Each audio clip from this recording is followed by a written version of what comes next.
So the 36 has moved off the pit again. I said it wouldn't, but it has. Only really because we've actually just sold the rolling load, which probably sounds a bit of a surprise. Basically, after rebuilding it and sort of getting it all up and running, everything, we kind of realised that actually it ended up being worth more money than we kind of realised. So much so that it was actually worth enough to actually invest and buy into a better, much bigger, sort of more capable dyno, which we've now purchased. So this one's got to go obviously to fund that one. It has now been sold, so we're going to be now removing it basically. So we've moved the car out of the way so that we can get all the water tank out and so it's sort of out of harm's way. So first thing we're going to do now is remove all of the guards and drain the water out.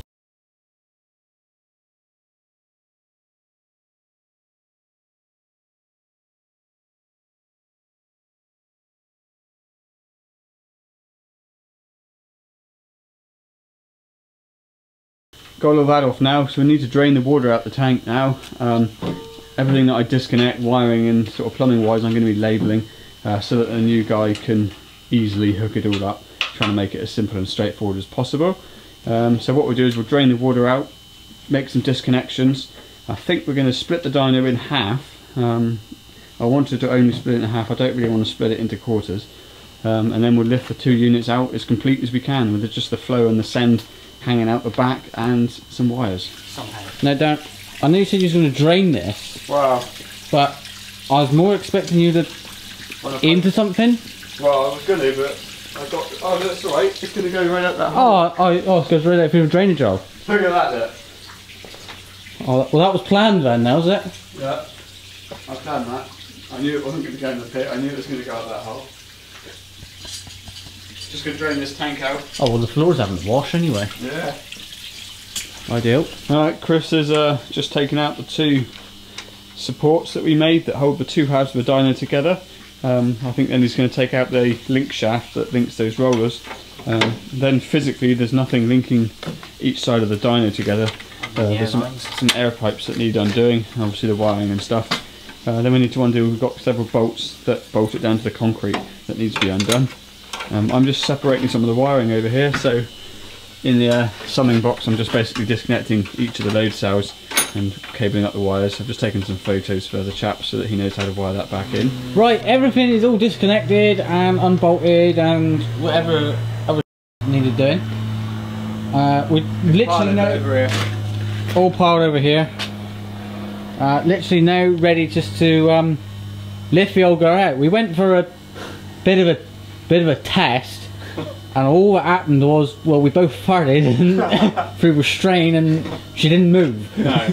So we're now putting in some initial calls for some assistance. Right, we had a burp and a fart each and went again, and she come up that far, so we're having a puff and a pant now, and now we're going to drag her out and then we'll put her on the tractor to move her over every end of this yard. Well, she's gone.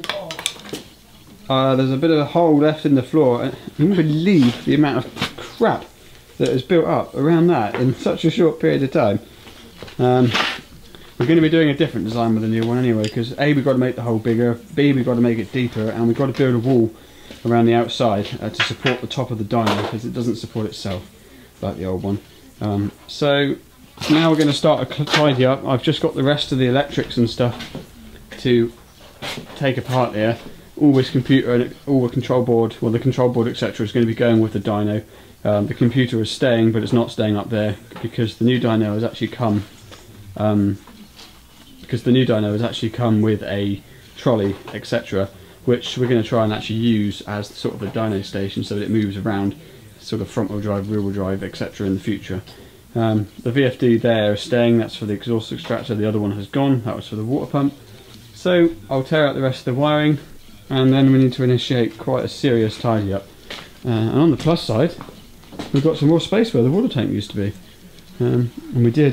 We had an accident, James, sorry. Yeah, I'm afraid we did drain the water tank by accident into the pit, or at least the top half of it. So that needs a few days or weeks to soak in. Well, there's all the electrics sort of all combined. I've just tidied it up. I've labelled everything up, so it's obvious where to connect everything, hopefully. Well, there she be. That'll be the last time you see the Water Brake Clayton. Hopefully being collected next week. So they're all just, I cleaned everything up, labelled everything up, and it's all ready to go for the new guy. So hopefully he'll have as much fun with it as we have, and bring on the new unit, which we've got to rebuild and update, unsurprisingly.